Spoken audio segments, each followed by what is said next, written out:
Yeah.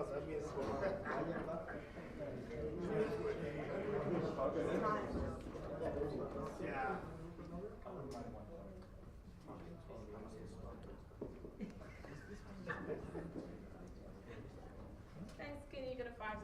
Yeah. Morne, who are you more upset with? Vernon for being so greedy with wickets this morning, or Aiden Markham stealing the last one from you, the runner? No, I'm very happy, to be honest.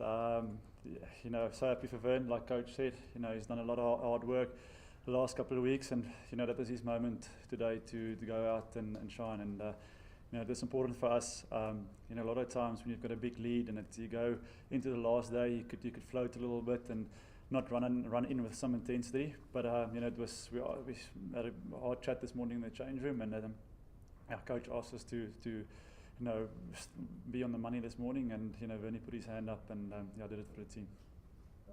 Well, that spell late yesterday looked quite sore, especially the first 2 balls. Give us some understanding of just how much pain you were in.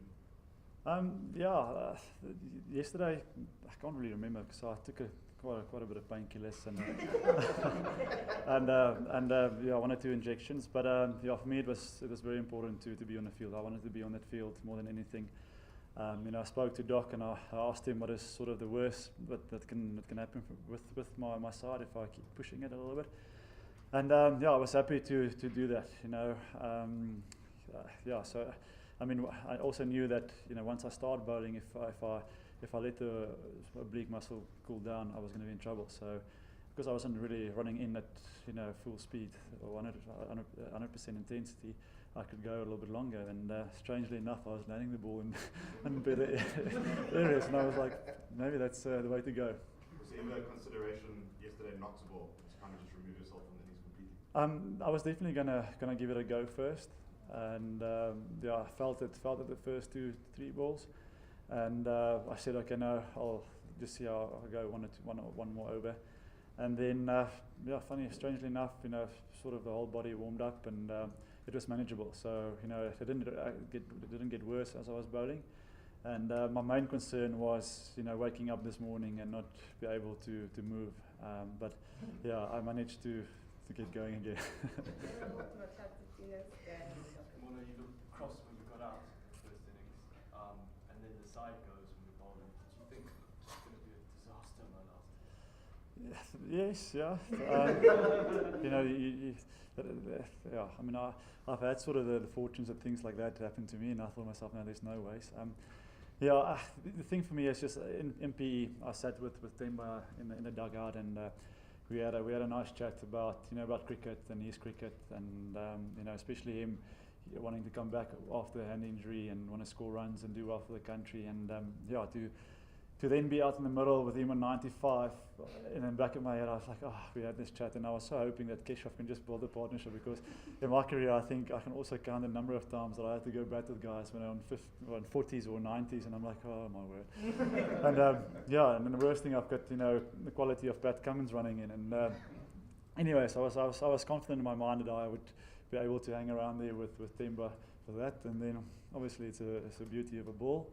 And yeah, disappointment, and I didn't get the chance or the opportunity for the crowd to cheer for one more Heidel's boundary. Morne, looking back at the highlights and maybe some regrets with the protest? Yeah, obviously a lot of highlights.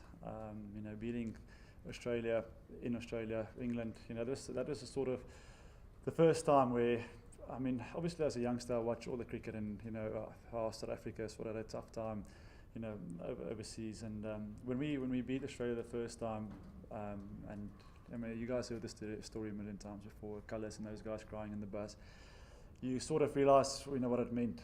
And yeah, so for me to be part of that, and then you know, to create a sort of team culture and identity with Graeme Smith, you know, as a leader, and with Gary, that for me was really special. Yeah. And you know, since then, you know, I wouldn't say that it didn't feel, you know, what's the word, sort of any less, but you know, since then, walking on the field for South Africa was unbelievable. So that was a big turnaround for me, and especially in my international career, and also for the rest of the team. And yeah, lowlights, I mean, there's plenty. I need to thank you guys for you know, for 12 years of writing, there's a couple of mornings where I woke up and I read the paper and I'm like, I'll wait until I see you guys in the street. But I think that's part of the game, and you know, that's why we played, and I think that's, you know, also the reason why I've managed to play for 12 years. You know, I wanted to get better every time. You know, I wanted to prove people wrong, and yeah, so I think that was a massive driver for me in my career. World Cups? Yeah, World Cups is a big disappointment. You know, I remember it like yesterday, standing at third man at Eden Park, you know, Steenke running in, and you know, I was almost had that ease in my heart that I thought Steenke was going to do that, and you know, the way Grant took the game away from us was obviously emotional. Mentally and physically, body is still good, you know, for one World Cup, but unfortunately, you know, yeah, I'm not gonna be on that bus. But I'm pretty sure, you know, where this team is heading, and you know, under the management and the senior players that's in the squad, they've got a very good chance, you know, to go all the way. Morne, the last 12 months, would you say it's the best you've ever bowled? And the second part is, do you want to reconsider you stepping down? Yeah, I think. I mean, in the wicket column, it shows that I've been bowling well. You know, for me, I had different roles in my career. What you know, captains expected me to do. You know, a lot of times I think a high percentage of my time bowling, I almost bowled for one dismissal, and it was for caught behinds. You know, so you know, it was important for me to use my strength, which was bounce and pace, and you know, I tried to make the most of it. And sort of, yeah, the last 12 months, you know, Neil McKenzie actually challenged me with that. You know, he said when he joined the squad, he said, I want you to you know, hit that fuller length. And I know at times it's floaty, but you know what, just if it goes for forward, it goes for forward. Just focus on the next ball, and I really want to challenge you on that. And sort of accepted the challenge, and you know, started getting wickets, and things went according to plan. So I need to thank Mac for that sort of challenge. But yeah, considering retirement or coming back, yeah, obviously, you know, it's when you play you play in front of your home crowd, and like Newlands for me was so special, and especially the first couple of days, you know, it was amazing, and that's the sort of things I'm going to miss a lot. I'm really going to miss, you know, the sort of the banter and, you know, what's going on in the change rooms and those sort of things. That's amazing. But I'm also excited for the new guy that's going to come into the team and enjoy this journey. It's a really a special journey, and yeah. Yes, sir. Morne, not many people get to decide when they leave and leave on their own terms. That was almost taken away from you, I guess, in that second test. Could you maybe talk us through how that felt, and if you were maybe perhaps worried that was going to be taken away from you, you weren't going to leave to rise and reception today? Sorry, can you repeat that question again? No. I stumbled there. No. Were you worried that you weren't going to get the chance to leave on your own terms after that second test? I suppose it crosses your mind, but yeah, in the back of my mind, I was just hoping to get that opportunity, and yeah, I was just grateful. I think the last few, Telford and Telford, interesting, yeah. Morne, I'm sure you've thought, and you're probably thinking now about the things you're going to miss. But Yeah. what are some of the things you're not going to miss, like getting a 2-meter tall manager in the airplane seat, or reading the paper, or getting your foot behind the line, and stuff like that? What are you not going to miss? The Nobles is definitely one thing. I've worked bloody hard on getting that sorted. Yeah, I suppose I strap my ankles, you know, both my feet, you know, every game. So it's a lot of strapping, and you know, when you stand for 2 days in the field, you know, it does get a little bit uncomfortable. But it's just sort of a philosophy that I've had, you know, all my life is, you know, if I get injured or if I go over ankle, then I'm out of the attack and I can't bowl. And so I strap my ankles, and I'm definitely not going to miss the strapping.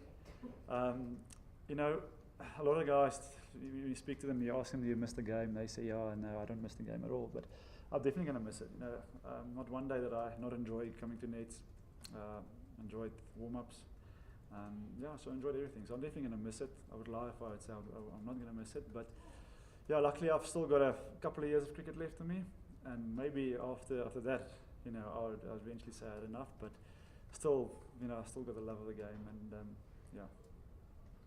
Do you have any clarity on where you're going to take your love of the game? It's obviously been reported. Yeah, I saw that. Yeah, I can't really talk about it because, to be honest, I haven't signed, and that's honest truth. I haven't signed anything. And with me having a little side niggle, I don't want to put my name out and they say, listen, no. So I'm pretty sure it's going to come out in the next couple of days. But just the fact that I haven't signed and put pen to paper, I can't really give you guys any update on that. So sorry. Are you quite hopeful that the side's ready? Yeah, no, it's when I spoke to the doctor, I did ultrasound sort of scan in a thing, and it was in grade 1, sort of oblique strain, and so it's not that serious. And the main thing was for me was to, with the injections, to make it worse, and then be out for 3-4 months. But yeah, I'm moving quite well, so hopefully it will be 10 days or 12 days, and I can get cracking on again. Yeah.